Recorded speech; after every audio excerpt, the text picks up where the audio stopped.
एक बार फिर से आप सभी का स्वागत है और आज की क्लास में हम लोग कवर करने वाले हैं अलंकार। जैसा कि आप सभी को ज्ञात होगा, हमने हिंदी व्याकरण की एक सीरीज लॉन्च कर रखी है और उसी के रिगार्डिंग में जो आज का हमारा टॉपिक है वो है अलंकार। अलंकार को याद करने में काफ़ी स्टूडेंट को दिक्कत आती है, काफ़ी समस्या आ रही होती है। तो उस दिक्कत को दूर करने के लिए हम लेकर आए एक बेहतरीन क्लास, जिसमें आपको ट्रिक भी बताएंगे, जिसमें आपको तरीके भी बताएंगे और आप लंबे समय तक चीज़ों को याद भी रख पाएंगे। बस हमारे द्वारा बताया गया एक प्रयास है जो आपको चीज़ों को लंबे समय तक याद रखने में मददगार साबित होगा। ठीक है, तो शुरू करते हैं आज की क्लास और देखते हैं आज का टॉपिक। सबसे पहले समझते हैं अलंकार का मतलब क्या होता है। अलंकार दो शब्दों से मिलकर बना है जिसका अर्थ होता है आभूषण या फिर गहना।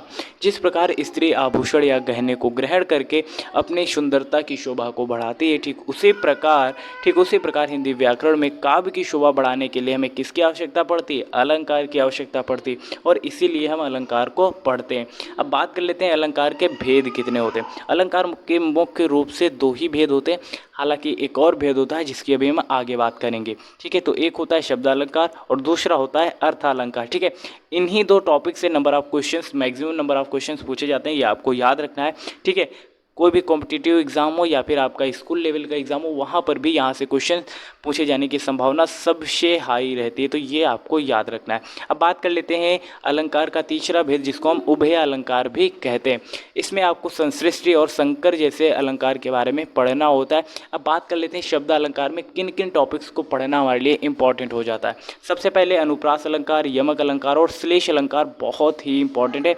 ये शब्द अलंकार में आपको आने ही चाहिए। तो वहीं अर्थ अलंकार की बात करेंगे तो उपमा, रूपक और उत्प्रेक्ष अलंकार बहुत ही इंपॉर्टेंट है।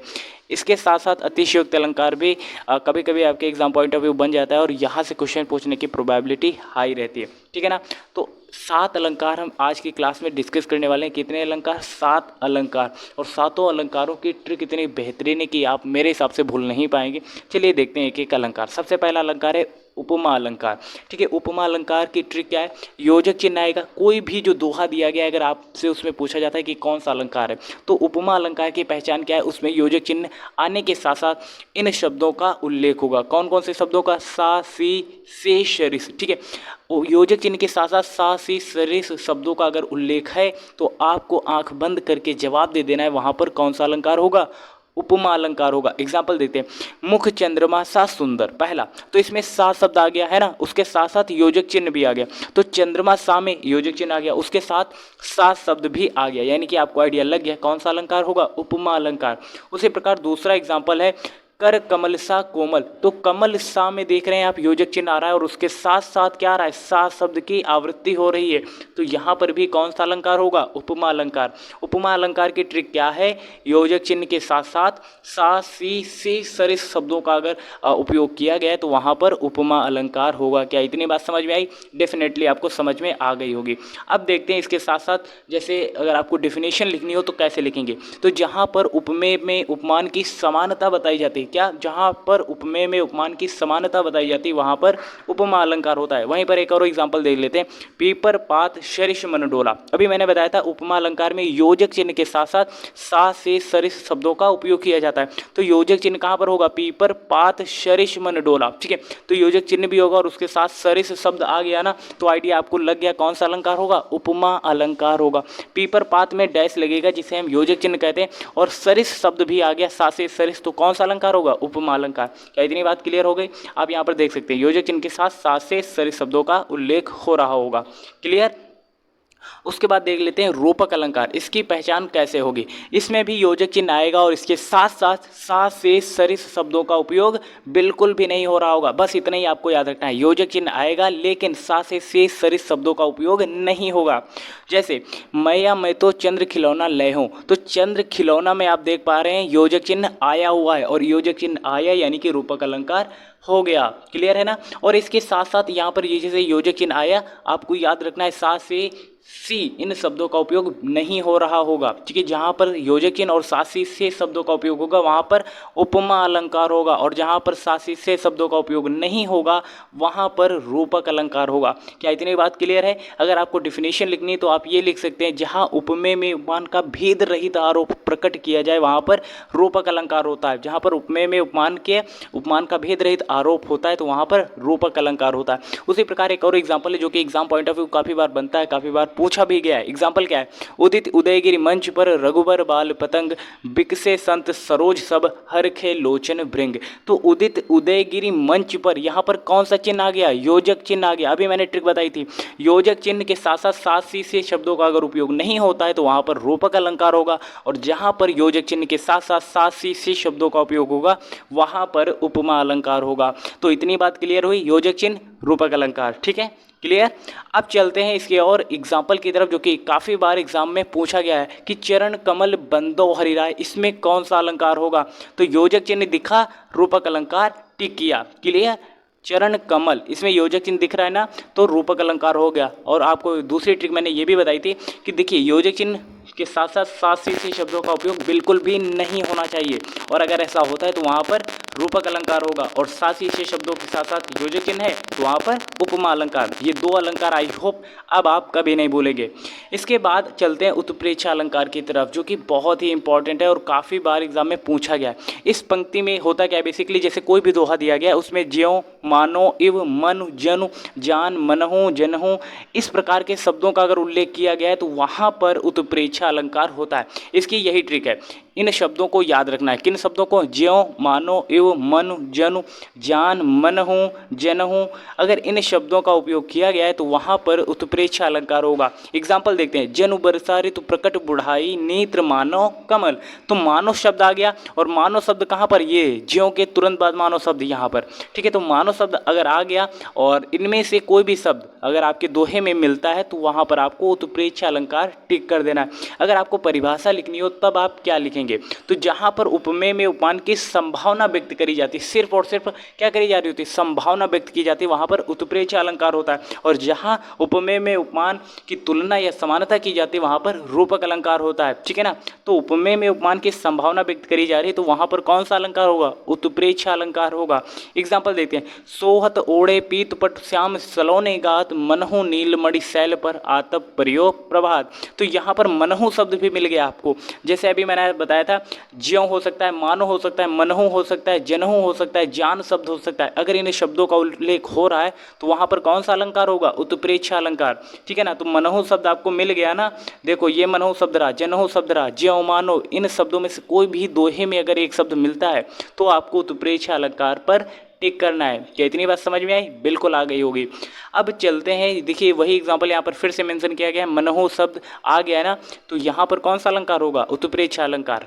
अब देखते हैं अतिशयोक्ति अलंकार। इसमें आपको ट्रिक बताने की भी जरूरत नहीं, बस आपका कॉमन सेंस या फिर आपके पास, अरे यही समझ लीजिए, अगर कॉमन सेंस है तब भी आप इसको बहुत ही आराम तरीके से कर सकते हैं। ठीक है, एग्जाम्पल क्या है, जैसे बढ़ा चढ़ाकर बात करी जा रही होती है। एग्जाम्पल देखते हैं, आगे नदियां पड़ी अपार, घोड़ा कैसे उतरे पार, राणा ने सोचा इस पार, तब तक चेतक था उस पार। चेतक किसका नाम है? महाराणा प्रताप के घोड़े का नाम है। यही क्वेश्चन पूछा जा सकता है आपसे कभी कभी कि महाराणा प्रताप के घोड़े का क्या नाम है, तो चेतक था। तो इसमें बढ़ा चढ़ाकर बात कही क्या गई उस पर बात कर लेते हैं। आगे नदियां पड़ी अपार, घोड़ा कैसे उतरे पार। आगे जब वो जा रहे थे रास्ते में तो नदियां, बहुत सारी नदियां पड़ी। अब उनके मन में, महाराणा प्रताप के मन में ये क्वेश्चन आया कि इस घोड़े को नदी पार कैसे कराया जाए। मैं तो क्रॉस कर जाऊंगा, बट ये इस घोड़े को कैसे क्रॉस किया जाए। और ये जब सोच ही रहे थे तब तक चेतक क्या हो गया? नदी के पार हो गया। ये तो अतिशयोक्ति वाली बात हो गई। इतनी बड़ी नदी को कोई जानवर कैसे पार कर सकता है, और स्पेशली घोड़े की बात करी जाए। ठीक है, वो मान लीजिए तैर कर चले गए, नाव में चले गए, लेकिन घोड़ा कैसे जाएगा, ये प्रश्न बड़ा है। तो यहाँ पर अतिशयोक्ति अलंकार होगा। अब आपको समझ में आ गया होगा। उसी प्रकार एक और एग्जाम्पल है जो कि बहुत ही अच्छा एग्जाम्पल है, प्यारा एग्जाम्पल है। एग्जाम्पल क्या है? हनुमान की पूंछ में लगन न पाई आग। क्या? हनुमान की पूंछ में लगन न पाई आग, सगरी लंका जल गई, गए निशाचर भाग। अभी हनुमान की पूंछ में आग लग भी नहीं पाई कि लंका पूरी क्या हो गई? जल गई, और सारे निशाचर दानव ये क्या हो गए? भाग गए। तो ये तो अतिशयोक्ति वाली बात हो गई। जब तक हनुमान की पूंछ में आग लगेगी नहीं तो लंका जलेगी कैसे, है ना। उसी प्रकार अब बात कर लेते हैं शब्द अलंकार के भेद कितने होते हैं। मुख्य रूप से देखिए 3 ही भेद होते हैं जो एग्जाम पॉइंट ऑफ व्यू बनते हैं और जहाँ से number of questions maximum number of questions पूछे जाते हैं। ठीक है, पहला हो गया अनुप्रास अलंकार, दूसरा हो गया यमक अलंकार और तीसरा होगा श्लेष अलंकार। इन तीनों अलंकारों से काफ़ी बार क्वेश्चंस पूछे गए, तो इसलिए ये तीनों अलंकार हमारे लिए बहुत ही इंपॉर्टेंट हो जाते हैं। ये तीनों अलंकार ठीक उसी प्रकार से हैं जैसे 3 भाई तीनों तो भाई, ठीक उसी प्रकार से इंपॉर्टेंट है। ठीक है ना। तो सबसे पहले देखते हैं अनुप्रास अलंकार। इसकी एक वो ट्रिक भी है। ट्रिक क्या है, बार बार एक वर्ड जो है अनुप्रास बन जाता है। बार बार एक वर्ड जो है ना, वहाँ पर कौन सा अलंकार होगा, अनुप्रास अलंकार। आपको याद रखना है वर्ड, ना कि अक्षर की बात, ना कि हम शब्द की बात करें। वर्ड या अक्षर तो दोनों एक ही बात है। तो बार बार एक वर्ड जो है अनुप्रास बन जाता है। एग्जाम्पल देखते हैं, चारों चंद्र की चंचल किरणें खेल रही थी जल थल में।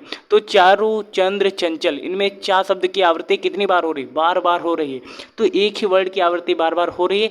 आपको आंख बंद करके जवाब दे देना है, अनुप्रास अलंकार होगा। ठीक उसी प्रकार मधुर मधुर मुस्कान मनोहर मनुज वेश का उजियाला। तो मधुर मधुर मुस्कान मनोहर मनुज, इसमें माँ शब्द की आवृत्ति बार बार हो रही, और मैंने अभी बताया बार बार एक वर्ड जो है अनुप्रास बन जाता है। या फिर जहाँ पर एक ही वर्ड की आवृत्ति बार बार होती है वहाँ पर अनुप्रास अलंकार होता है। क्लियर हो गया।